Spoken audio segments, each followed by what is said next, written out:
নামাজ পড়ো সেইভাবে যেভাবে আমাকে নামাজ পড়তে দেখছো। সুবহানাল্লাহ বিহামদিহি। হুজুরের মতো নামাজ পড়তে হবে। নামাজে দাঁড়ায়া হায়রে কপাল, মসজিদে ঢুকতে যত দেরি, বেরোতে দেরি নেই। বাইরেতে পারলেই যেন বাসে। তারপরে ইমাম যদি আত্তাহিয়াত পড়তে একটু দেরি করে বসে, পিছন থেকে সমানে সিগন্যাল আসতে থাকে। লক্ষ্য করছেন আপনারা? এর নাম ফাইজলামি। এটার নাম কি? এই ফাইজলামি করার অধিকার নাই তোমার। ইমামকে তুমি ডিক্টেট করতে পারো না। ইমামকে হুঁশিয়ার করার জন্য যদি কাশি দিয়ে থাকো, তোমার নামাজ ফাসেদ হয়ে যাবে। নামাজের ভিতরে কাশি দিয়ে ইমামরে শুনায় দেয় যেন, ইমাম সাহেব আমার মামলা তো ডিসমিস হয়েছে কখন, আপনার খবর কি, কোন মকামে আছেন এখন?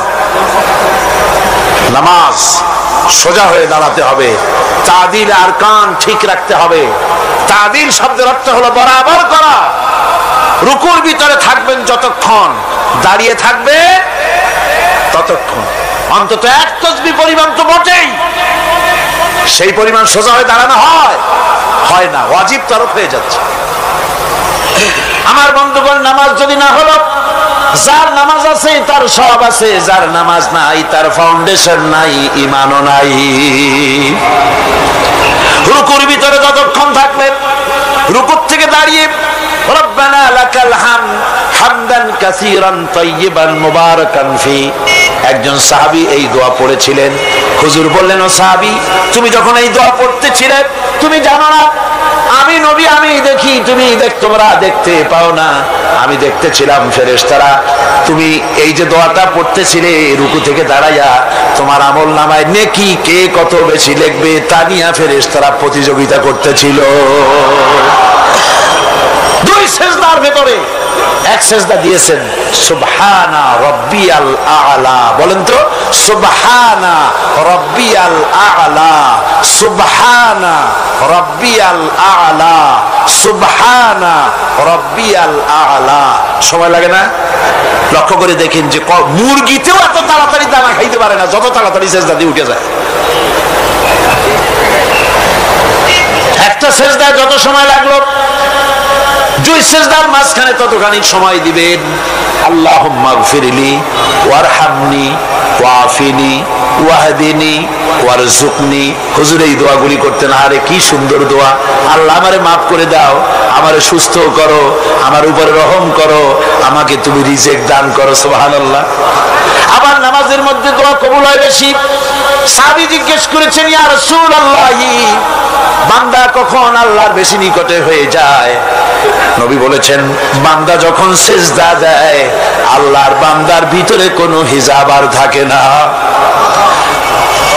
রাসূলুল্লাহ বলেছেন, সিজদা যখন দিবে নামাজের মধ্যে তখন মনে করবে যেন আল্লাহ রাব্বুল আলামিনের কদম মোবারকের উপরে কপালটা রেখে দিয়েছো। এরকম নামাজ পড়ে সালাম ফিরালে পরে, ইমামের সাথে সাথে নয়, ইমামের সালাম হয়ে যাবে তারপরে সালাম ফিরা। এরপরে ইমামের সালাম ফিরানো হয়ে গেল, তারপরে পড়েন আল্লাহু আকবার। কি বলবেন? এরপরে তিনবার পড়বেন আস্তাগফিরুল্লাহ আস্তাগফিরুল্লাহ আস্তাগফিরুল্লাহ। দোয়াগুলি সঠিকভাবে পড়তে হবে। তাওহীদের চতুর্থ নম্বরের দাবি হলো নামাজকে সঠিকভাবে আদায় করতে হবে। আমার ভাইরা, নামাজ ছেড়ে দিলে হবে না। আজকের এই মাহফিলের ভিতরে যত তরুণ এসেছেন, যুবক এসেছেন, শিক্ষক এসেছেন, মা বোনেরা এসেছেন, পেশাজীবী ডাক্তার এসেছেন, কৃষিজীবী এসেছেন, সব মানুষের কাছে আমি যদি একটা দাবি করি, আপনারা আমার এই দাবিটা মানবেন কিনা? মানবেন? আমার দাবি আপনাদের কাছে, তাওহীদের দাবি আপনাদের কাছে এই, আসুন ওয়াদা করি, যতক্ষণ এত বড় ফরজ যে নামাজ না পড়লে জাহান্নামে যেতে হবে, নামাজ না পড়লে ঈমান থাকবে না, মুসলমান বলে দাবি করার কোনো হক নাই, এই যখন অবস্থা, এই নামাজ যতদিন না আজরাইল আমাদের শিয়রে না আসতেছে ততদিন পর্যন্ত নামাজ ছেড়ে দেব না। এই ওয়াদা কি করতে পারেন? হাত উঁচু করে দেখান, হাত উঁচু করে দেখান। আলহামদুলিল্লাহ। হাত উঁচু করে রাখেন, আল্লাহ দেখুক। হাত উঁচু করে রাখেন, আল্লাহ দেখুক। আলহামদুলিল্লাহ। হাত নামান। কবুল করুন। জোরে বলেন আমিন, আরো জোরে বলেন আমিন। আজকের এশা থেকে শুরু হবে। আজকে অনেকেরে বলি, ভাই নামাজ পড়ো না কেন? নামাজটা পড়ো। হুজুর দোয়া করেন, চেষ্টা করতেছি। তুমি হুজুর গো কি পাগল পাইছো নাকি? তুমি নামাজ পড়বা, তাতে দোয়া লাগবে কেন?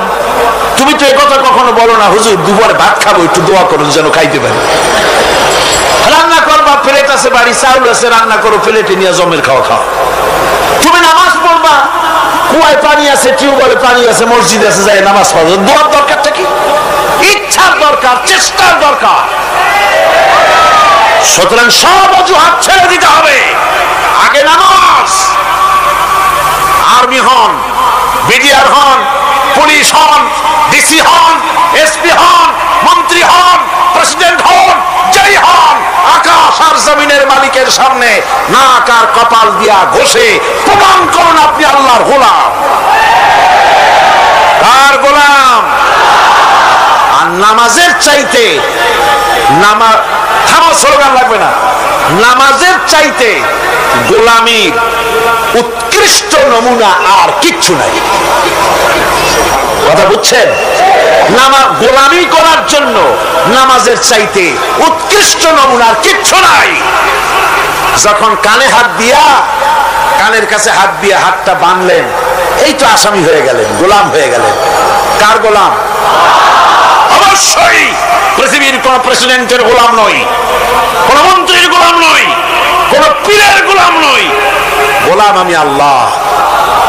সে আল্লাহর দরবারে দাঁড়ায় গেলেন, মাথাটা নিচু করে রুকুতে গেলেন, গোলামীর চরম নমুনা দেখায় দিলেন। সেজদায় যখন চলে গেলেন, কত বড় গোলামি দেখায় দিলেন। আল্লাহর নাকটারে কপালটারে ঘষতেছি, আমি তোমার গোলাম। ফজরের আজান হয়ে গেছে, ঘুমায় থেকো না, উযু করো, আর এরপরে মসজিদে চলে যাও। ফজরের নামাজ যদি কেউ জামাতে পড়ে, হাদিস শরীফে এসেছে, সারা রাত ধরে নামাজ পড়লে যে সওয়াব হতো, ওই সওয়াব ফজরের জামাতে আল্লাহ দিয়া দিবে। ফজরের সময় উঠি সেজদা দিয়া প্রমাণ করো, আল্লাহ এই দিন শুরু করলাম তোমার গোলামির মাধ্যমে। কপালটা মাটিতে ঠেকায় দিয়া প্রমাণ করে দিলাম আমি তোমার গোলাম। দুপুরের সময় তুমি যেন আল্লাহর গোলামি ভুলে না যাও, এজন্য জোহরের নামাজ দুপুর বেলায় আর একবার সেজদা দিয়া প্রমাণ করো, আল্লাহ আমি ভুলি নাই, আমি তোমার গোলাম। আসরে আর একবার, দিন যখন শেষ হয়ে যায় মাগরিবের সময়, দিন শেষে আর একবার স্মরণ করিয়ে দিচ্ছি নিজেকে, আল্লাহ আমি তোমার গোলামি ভুলি নাই, আমি তোমার গোলাম। মাথাটা আবার ঘষলাম। রাতে যখন বিছানায় শুয়ে যাও, ঈশার নামাজের সময় আবার মাথাটা সেজদা দাও, গোলামির নমুনা দেখায় দাও, আল্লাহ এবার শুতে যেতেছি, তোমারে সেজদা দিয়া তারপরে শুতে গেলাম। আমি সবসময় তোমার গোলাম। কার গোলাম? চিল্লা এখন, কার গোলাম? সুতরাং ছাত্র ভাইরা, মা বোনেরা, ছেলেরা, ভাইয়েরা, যুবকরা, তরুণেরা, পেশাজীবী, কৃষিজীবী, সাংবাদিক, যারা আসছে সকলের প্রতি দাবি, এই যে ওয়াদা করেছেন, হাত উঁচু করছেন, দেখছে কে? সাক্ষী কে? আজ এশা থেকে আমল করবেন। মনে করবেন আজ না, এই কাল পরশু থেকে শুরু করব। কাল পরশু আপনি বাঁচবেন, কোন পাগলে বলছে? কোন প্রমাণ আছে তার? কোন প্রমাণ আছে? নাই। সুতরাং 5 ওয়াক্ত নামাজকে সঠিকভাবে আদায় করতে হবে। এটাই হলো, এটা কি? তাওহীদের 4th নম্বরের দাবি। 5ম নম্বরের দাবি হলো আল্লাহর হুকুম পালনকারী বান্দায় পরিণত হতে হবে। আল্লাহ যা হুকুম করেছেন তা সব মেনে নিতে হবে। ফাইলাহুকুম ইলাহু ওয়াহিদুন ফালাহু আসলিমু ওয়া বাশশিরিল মুখবিতিন। অতএব তোমাদের আল্লাহ রাব্বুল আলামিনের সামনে, এক আল্লাহর সামনে আনুগত্যের মস্তক অবনত করে দাও। আর আনুগত্যকারীদের জন্যই রয়েছে আল্লাহর সুসংবাদ। তাদের জন্য খুশখবরি আছে জান্নাতের, যারা নাকি আনুগত্য করে, যারা মাথা নত করে আল্লাহর দরবারে, তাদের জন্যই শুভ সংবাদ আছে। তাওহীদের 6ষ্ঠ দাবি। তাওহীদের 6 নম্বরের দাবি হলো আল্লাহ কি ভয় করতে হবে। কারে ভয় করা লাগবে? ভয় করবেন কারে? ইয়া আমানুত্তাকুল্লাহা হাক্কা তুকাতিহি ওয়া লা তামুতুন্না ইল্লা ওয়া আনতুম মুসলিমুন। ইয়া আইয়ুহাল্লাযীনা আমানু, হে বিশ্বাসীরা, ভয় করো আমি আল্লাহকে।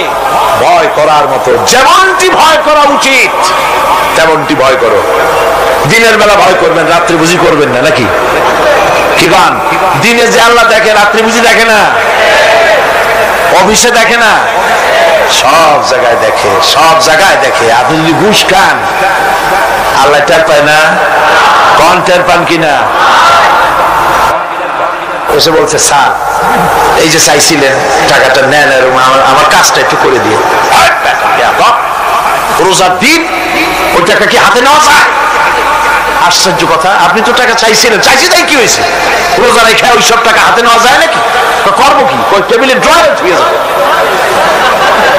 টেবিলের ড্রয়ারে টাকা থুইয়া তারপরে লোকটা বলতেছে, স্যার আপনি যা করলেন আমার একটা গল্প মনে পড়ে গেল, যদি কিছু মনে না করেন। বলো কি গল্প? যে একটা লোক খুব বেশি পাকা ফজলিয়াম দিয়া, দুধ দিয়া ভাত মাখাইয়া খাচ্ছিল। তারপরে ছেলেকে ডেকে বলছে, এই বল্টু চামচ নিয়া। বাবা হাত দিয়ে তো ভাত খাচ্ছিল, আবার চামচ কেন?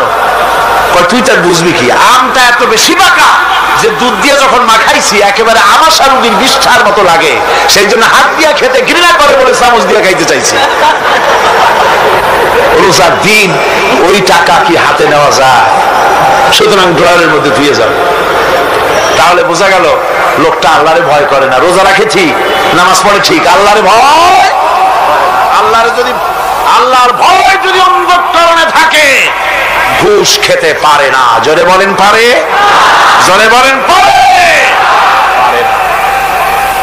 যে ঘুষ খাও, গরিব মানুষেরা ঘুষ দেয় কাজ আদায় করার জন্য, কিন্তু টাকায় বরকত হয় না। বেতন পায় 5,000 টাকা, কিন্তু বাড়িতে রঙিন টেলিভিশন, ডিশ এন্টিনা, ঠেলা কথা, পোলাও কোরমার অভাব নাই, বড় বড় পাঙ্গাস হুজুরের বাড়ি হাজির, তারপরে খাসির চর্বি, জব্বের খাওয়া খায়। বেতন 5,000, মাসে ইনকাম করে লাখখানেক টাকা, কিন্তু বরকত নাই। কিরকম বরকত নাই? ঘরে আসছে, সারাদিন খাটাখাটনি করে এসে দেখি মেয়ে একটা গড়াগড়ি করতেছে। কি হয়েছে তোর? আমার পেটে ব্যথা। আর একটা দাঁড়ায় রয়েছে, তোর হয়েছে কি? আমার জেনে ধরছে। বউ মাথা ধরে বসে আছে, তোমার কি? আমার মাথা যায় সিরিয়া বেদনার চোটে। ছেলে একটা দাঁড়ায় লাভ হয়, তোর কি হয়েছে? কয় আমি মরবো। এখন ওজারে টাকা দাও, বৌদ্ধরে টাকা দাও, মৌলবীরে টাকা দাও, তারে পয়সা দাও, ওজা আনো, বৌদ্ধ আনো, ডাক্তার আনো, আনতে আনতে কামাই করছিল 1 লাখ, খরচ হয়ে গেল 1.5 লাখ। হারামে বরকত নাই। হারামে বরকত আছে? বরকত নাই। দেখেন না কুত্তার বাচ্চা হয় কয়টা বছরে? হ্যাঁ, শ্রীরমান কুত্তা নাই? কটা হয় বাচ্চা বছরে? 7টা 8টা। অর্থর কোন জন্ম নিয়ন্ত্রণের বালাই নাই, জন্মের হওয়া হয়। এই যে কুত্তা এত হওয়া হইল, সব কুত্তা যদি বাঁচত, আপনারা রাস্তায় হাঁটতে পারতেন? হাঁটতে পারতেন? কুত্তার যারা হাঁটতে পারতেন না, যেহেতু ওটা হারাম, জন্মের হওয়া হইল, অত কোনো বরকত নাই। আর গরু হলো হালাল। গাভী বাছুর দেয় কয়টা? কয়টা? মাত্র 1টা বছরে। আর তারপরে মুসলমানেরা কুয়াতুল মুসলিমিন, জন্মের খাওয়া খায় এই গরু। এরপরে গরুর অভাব আছে? যেহেতু ওটা হালাল, এতে বরকত হয়। হারাম বেতন, বেতন নয়, হারাম ভাবে ঘুষের টাকা নিয়েছেন। যে টাকা দিয়েছে সে তো টাকাটা না দিয়ে পারে নাই, করবে কি? কাজ আদায় করার জন্য দিছে। টাকাটা দেয় আর একটু কষ্টা হাসি হাসে, হাসিও না কান্দাও না, একটা বেটকি দেওয়ার মতো অফিসের সামনে দিয়া তারপরে বাড়ির দিকে যায় আর বলে, আল্লাহ এতগুলি টাকা আমার নিল, পরে কলেরা দিয়ে ওর পুষ্টি সাফ করে দিও। এই বদদোয়া করে, এই বদদোয়া করে। তাই ঘুষখোর অফিসারদের কামাই রুজিতে বরকত নাই। কথা ঠিক কিরকম? ঘুষ ছাড়ো, ঘুষ হারাম, পায়খানার মতো হারাম, শুয়োরের মাংসের মতো হারাম। ঘুষ হারাম, সুদ হারাম। সুতরাং আল্লাহর ভয় করো। ইমানের 6 নম্বরের দাবি, ভয় করতে হবে কাকে? রাখতে হবে। 7 নম্বরে তাওহীদের দাবি হচ্ছে সাহায্য চাইতে হবে কেবলমাত্র আল্লাহ রাব্বুল আলামিনের কাছে। প্রত্যেক নামাজের ভিতরেই তো আমরা বলি ইয়্যাকা না'বুদু ওয়া ইয়্যাকা নাস্তাঈন। পড়েন সবাই, ইয়্যাকা না'বুদু ওয়া ইয়্যাকা নাস্তাঈন। একমাত্র আমি তোমার গোলাম আর তোমার কাছে সাহায্য যাচিয়া করি। নামাজের মধ্যে এই কথা কইয়া তারপরে সাহায্য চান মানুষের কাছে গিয়া, ছেলে দাও, মেয়ে দাও, স্বাস্থ্য ভালো করো, এই সমস্ত কথা গিয়া বলেন। সম্পূর্ণ উল্টা খাসলা, শিরকের মধ্যে মুবতালা হয়ে যাচ্ছেন। চাইতে হবে আল্লাহর কাছে, গোলামিটা হবে আল্লাহর। গোলামিটা হবে কার? সেই গোলামি কোথায়? নামাজে শুধু না, শুধু নামাজে নয়, নামাজটা পড়েন যার হুকুম মতো, রোজা রাখেন যার হুকুম মতো, দোকান চালাতে হবে তার হুকুম মতো। দোকানে গিয়ে দেখা যায় দোকানদার ওজন যখন দেয়, আল্লাহ বলেছেন ওজনে কম দিও না। বান্দা এমন ভাবে দাড়ি পাল্লা ধরে, ক্রেতা মনে করে আমারে বুঝি 1 কেজির জায়গায় 1.5 কেজি দিছে। বাড়ি এনে মেপে দেখবেন 1400 টাকার বেশি না। ঠিক কিনা? মাপে কম, পরিমাণে কম। তাহলে তো গোলামি হলো না। জমিনের আইল ঠেলে জনমের ঠেলা। একদিকে নামাজ পড়ে আল্লাহরে বলে ইয়্যাকা না'বুদু, তোমার গোলামি করি। গোলামির প্রমাণ দেখো, জমিনে যখন জমিন চাষ করে, চাষ করার সময় লাঙ্গলের মাথা বুঝি খারাপ হয়ে যায় আইলের কাছে গেলে? আইল ঠেলিয়া একেবারে কাম শেষ। আমার ছাত্র জীবনে একবার স্টিমারে যাচ্ছিলাম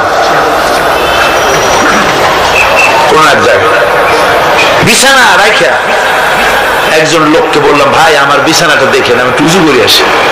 হায় হায়, উজু করে এসে দেখি আমার বিছানা এমন অবস্থা রাখছে যাতে আমার কাইতে হওয়ার উপায় নেই, এমন ভাবে চাপিয়া এতটুকু করে বেড়াচ্ছে।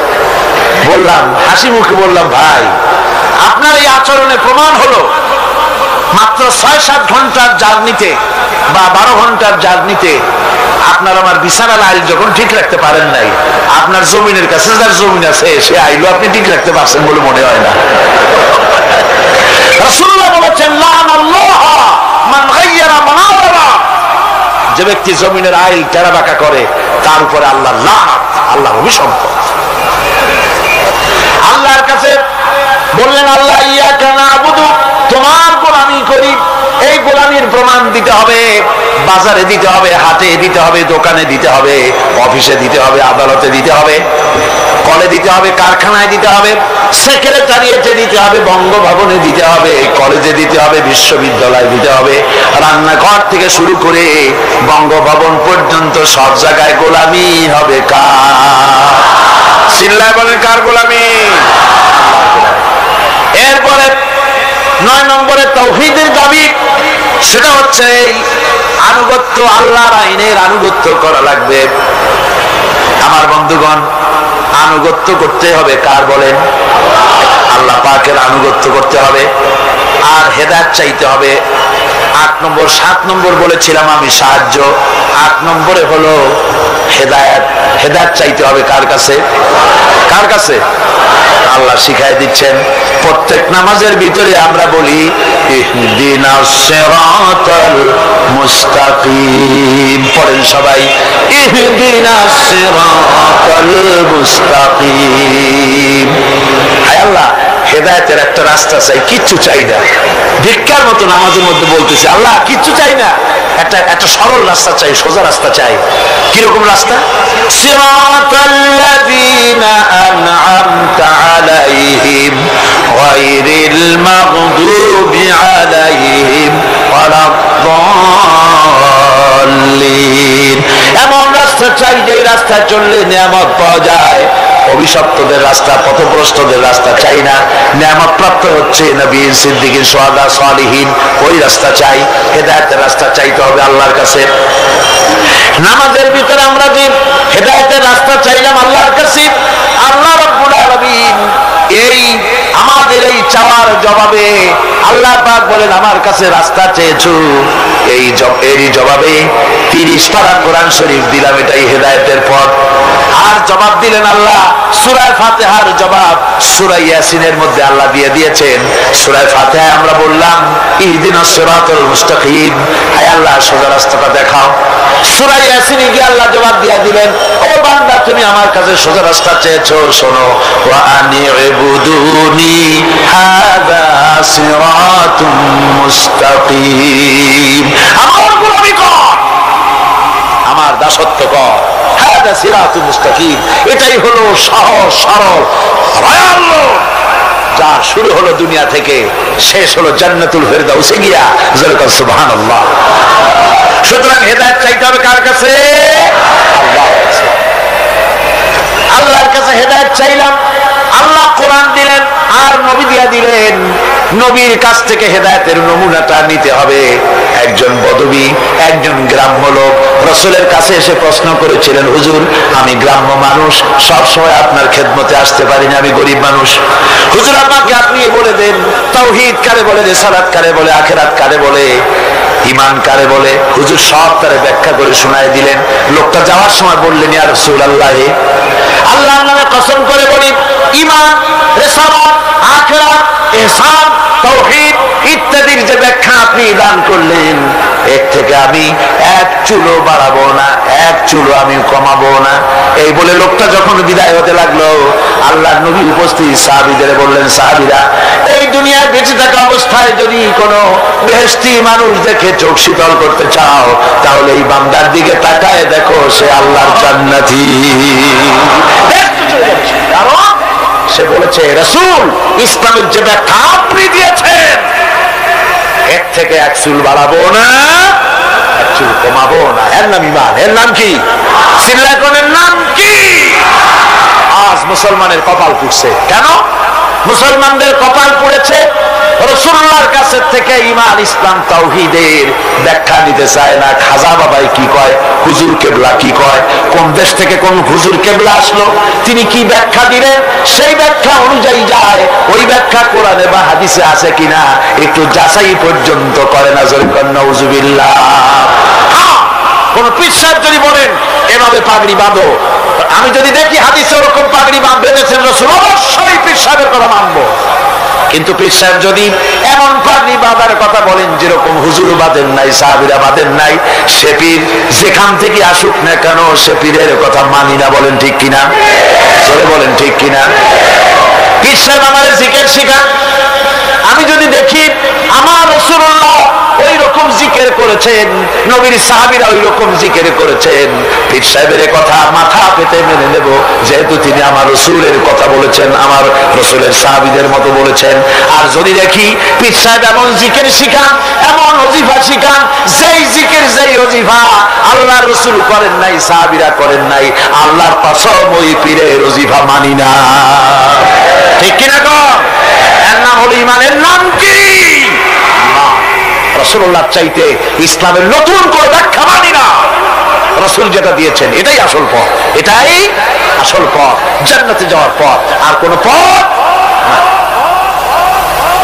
বন্ধুগণ, 9 নম্বরে তাওহীদের 9 নম্বরের দাবি হলো আল্লাহর আইনের আনুগত্য করতে হবে। কার আইনের আনুগত্য? আল্লাহ পাক বলেন, ইত্তাবিউ মা উনজিলা ইলাইকুম মির রাব্বিকুম ওয়া লা তাত্তাবিউ মিন দুনিহি আউলিয়া। একমাত্র আমি যে আমার নাযিলকৃত তোমার রবের পক্ষ থেকে যে কিতাব নাযিল হয়েছে সেই কিতাবের অনুসরণ করো। ওয়ালা তাত্তাবিউ মিন দুনিহি আউলিয়া, আর তিনি ছাড়া অন্যরা যা কিছু দিয়েছে তার অনুসরণ করো না, মেনো না। আল্লাহর কিতাব এই কোরআনে যা আছে এটাই মানো, এই কোরআনের বাইরে যা আছে সেটাকে আইন হিসাবে মেনো না। এটা আইনের কিতাব। এটা কিসের কিতাব? যারা বলেন কিসের কিতাব? আইনের কিতাব। সব কথা আল্লাহ এই কোরআনের মধ্যে বলে দিয়েছেন, আছে না সব? আপনার কি চাই বলে, যেটা কোরআনে নাই? কোনটা বলবো? এই কোরআনের ভিতরে দর্শন আছে, ফিলসফি আছে, বোটানি আছে, জুলজি আছে, পলিটিক্যাল সায়েন্স আছে, মেডিকেল সায়েন্স আছে, এর ভিতরে আপনার খতত্ব আছে, ভূতত্ব আছে, নৃতত্ব আছে, এর মধ্যে সব আছে। মেয়ে লোকের কথা আছে, প্রতিবেশীর কথা আছে, মা বাপের কথা আছে, শ্রমিকের কথা আছে, সাদা কালো মানুষের কথা আছে। এক কথায় মানুষের জীবনে যা দরকার সব কোরআনে আছে। জোরে কোন সুবহানাল্লাহ। আছে কিনা? পিঁপড়া থেকে শুরু করে হাতি পর্যন্ত সব আছে। পিঁপড়ার নামে সূরা একটা আছে না? নাম কি? নামল। আর হাতির নামে সূরা আছে, নাম কি? ফিল। বরং পিঁপড়ার সূরাটাই বড়। আবার লোহার নামে সূরা আছে, মাকড়সার নামে সূরা আছে, মধুমক্ষিকার নামে সূরা আছে। এই পৃথিবীর অর্ধেক জনশক্তি নারী, সে মেয়ে লোকের ব্যাপারেও সূরা আছে। আছে কিনা কোন? এসব কথা আমি আগামীকাল বলবো ইনশাআল্লাহ। আল্লাহ পাক বলেন তিবিয়ানান লিকুল্লি শাই, খুলে খুলে সব কথা কোরআন শরীফের মধ্যে আমি বলে দিয়েছি। সুতরাং মানব রচিত সব মতবাদ ছেড়ে দিয়ে মানব রচিত সব মতবাদ দুপায়ে তোলে আসতে হবে কোরআনের ছায়াতলে। কোথায় আসতে হবে? কোরআনের ছায়াতলে আসতে হবে। সব ভুলে যেতে হবে, সবকিছু অন্ধকার, আর ইসলাম হলো নূর। এই পৃথিবীতে আপনারা আমাকে বলেন সমাজতন্ত্র আল্লাহর তৈরি না মানুষের তৈরি? পুঁজিবাদ আল্লাহর তৈরি না মানুষের তৈরি? ধর্ম নিরপেক্ষতাবাদ আল্লাহর তৈরি না মানুষের তৈরি? কমিউনিজম আল্লাহর তৈরি না মানুষের তৈরি? জাতীয়তাবাদ আল্লাহর তৈরি না মানুষের তৈরি? আর ইসলাম কার তৈরি বলেন? এই কোরআন কার তৈরি বলেন? এই কোরআন শরীফের ভিতরে আল্লাহ রাব্বুল আলামিন গ্যারান্টি দিতেছেন, ফামান তাবিআ হুদায়া ফালা খাউফুন আলাইহিম ওয়ালা হুম ইয়াহজানুন। এই কোরআন যারা মেনে চলবে তাদের জন্য কোনো ভয় নাই, তাদের জন্য কোনো চিন্তা নাই। আলা খাউফুন আলাইহিম, ভয় নাই, চিন্তা নাই। কিসের ভয় নাই, কিসের চিন্তা নাই? কোরআনের আইন যে দেশ মানবে, কোরআনের আইন যে দেশ, যে রাষ্ট্র, যেই জনগণ মানবে, তাদের জন্য খাওয়া পড়া শিক্ষা চিকিৎসা বাসস্থানের চিন্তা থাকবে না। আর হত্যা দর্শন হাইজাক লুট ইত্যাদির কোনো ভয়ও থাকবে না। দুনিয়া শান্তি পাবে, কিয়ামতের দিন জাহান্নাম থেকে আল্লাহ মুক্তি দিয়ে দিবেন। জোরে বলেন সুবহানাল্লাহ। সুতরাং এই কোরআনের দিকে আসতে হবে, কোরআনের দিকে আমাদেরকে এগিয়ে আসতে হবে। আল্লাহর গ্যারান্টি, খাওয়া পড়া শিক্ষা চিকিৎসা বাসস্থানের গ্যারান্টি কে দিয়েছে? কোরআন দিয়েছে। কে দিয়েছে? কোরআন দিয়েছে। কোরআনের কথা বিশ্বাস হইল না, বিশ্বাস হইল কার কথা? নির্বাচনের সময় সলিমুদ্দিন এসে মঞ্চে দাঁড়ায় গেছে। একজন উনি দাঁড়াবার আগে একজন এসে বললো, ভাইয়ের আমার, বোনের আমার, এতক্ষণ ধরে যার বক্তব্য শোনার জন্য প্রচন্ড রৌদ্রের ভেতরে প্রতীক্ষায় ছিলেন, ইনি সেই গরিবের বন্ধু, শ্রমিকের শত্রু নাকি জানি, জনগণের কলিজার টুকরা, কৃষকের নয়নের মণি, সাধারণ মানুষের ঘিলুর চামড়া, অমুক সেরাগালি সাহেব। উনি এবার বক্তব্য রাখবেন। উনি বললেন, এবার আমি দাঁড়াইছি, আমারে ভোট দেন। সালাম কত তখন, মাশাআল্লাহ। ধর্মের কথা ওরা আমাদের বলে, আমরা নাকি ধর্মের নামে রাজনীতি করি, ধর্ম নিয়ে নাকি আমরা ব্যবসা করি। ধর্ম ব্যবসা তো ওরা, ধর্ম ব্যবসায়ী কারা? ওরাই। মৌসুম আসতে বলে সারা বছরে সালাম দেয় না, নির্বাচন যখন আসে হায়রে সালাম। সালাম দিতে দিতে আসসালামু আলাইকুম, এই এত সময় বলবে কতক্ষণ? খালি কয় চালকুম চালকুম, তাড়াতাড়ি হয়ে যায়। দ্রুত সালামের ব্যবস্থা। তারপরে বাড়ি বাড়ি গিয়ে হাজির, সালামের দেখেন গরজ কত। বরিশালে শুনে আসলাম একজন ক্যান্ডিডেট নাকি এরকম গত নির্বাচনে সালাম দিতে দিতে একেবারে শেষ। তারপরে রাতে বাড়ি ফিরতেছে ক্যানভাস করে, রাত্রিবেলায় যাওয়ার সময় রাস্তা দিয়ে যাচ্ছে, সাথে লোকজন আছে, সামনে দেখে রাস্তার উপরে একটা মানুষের মতো কয় আসসালামু আলাইকুম, জবাব নেই। আরে ভাই, জবাব না দেন, ভোট না দেন, সালামের জবাবটা তো দিবেন, তাও কথা কয়। তারপর আচ্ছা ঠিক আছে একটু মুসাফা করি, হাত দিয়েছে, তা হাতও বাড়াইল। ব্যাপারটা সালাম দেই, সালামদের জবাব দেয় না, হাত বাড়াইলাম, মুসাফা করে না, কি কাছে যায় দেখে যে মানুষ না, মরা কাজুর গাছ। এই গরজ হয় তখন, বাড়ি বাড়ি যায়, মানুষের দরদে অস্থির, লক্ষ লক্ষ টাকা খরচ করে নির্বাচনে জনগণের মহব্বতে। তার মানে হলো নির্বাচন হচ্ছে একটা ইলেকশনে জিতে যাওয়া এটা হলো বড় রকমের একটা কৃষি ক্ষেত। এখানে 10 লাখ জমা করতে পারলে, মন্ত্রী হইতে পারলে 20 কোটি টাকা ইনকাম করার পথ হয়ে যায়, বিরাট বিরাট বড় লোক হয়ে যায়। তখন আর গরিবের কথা মনে থাকে না। মাশাআল্লাহ, গর্দান এইরকম মোটা হয়, ফিরতে পারে না, শ্বশুরে ফেরা ছাড়া খালি মাথা ফিরাইতে পারে না, গাজী রকেটের মতো। তারপরে পেট মাশাআল্লাহ এরকম উকুন মারা যায় পেটের উপরে। কোন হলে যদি ঢোকে, হলের মধ্যে যারা থাকে তারা কয় যে শুধু তো পেট দেখি, নেতা কই? কই নেতা তো পিছনে। জনগণের মাল খাইয়া তারপরে এইভাবে হারাম খেয়ে শরীরকে পরিপুষ্ট করে, মানুষকে ধোঁকা দেয়, আর মানুষগুলো ধোঁকায় পড়ে যায়। এবারে শেষ নম্বর, এবারে সর্বশেষ নম্বর, তাওহীদের 10 নম্বর দাবি হলো, তাওহীদের 10 নম্বরের দাবি হচ্ছে আল্লাহ পাকের নির্ভেজাল খাঁটি বান্দায় পরিণত হতে হবে। এটা হলো ঈমানের দাবি, তাওহীদের দাবি। মুমিনের কাছে যারা ঈমান এনেছে বলে দাবি করেছে, আল্লাহর মানি বলে যারা দাবি করেছে, তাদের জন্য 10 নম্বরের তাওহীদের দাবি হতেছে নির্ভেজাল খাঁটি মুসলমান হতে হবে। কি মুসলমান? খাঁটি মুসলমান, নির্ভেজাল, সলিম, যার ভিতরে শিরক এবং বেদাত থাকবে না। ভয় করবে কেবলমাত্র আল্লাহকে, নামাজ পড়বে 5 ওয়াক্ত, সুদ খাবে না, ঘুষ খাবে না, জিনা করবে না, জমিনের আইল ঠেলবে না, আর বাঁচবে তো বাঁচবে আল্লাহর জন্য, মরবে তো মরবে। আল্লাহ রাব্বুল আলামিন শিখায় দিচ্ছেন এরকম খাঁটি বান্দা হওয়ার জন্য বলো, কুল ইন্না সালাতি ওয়া নুসুকি ওয়া মাহইয়ায়া ওয়া মামাতি লিল্লাহি রাব্বিল আলামিন।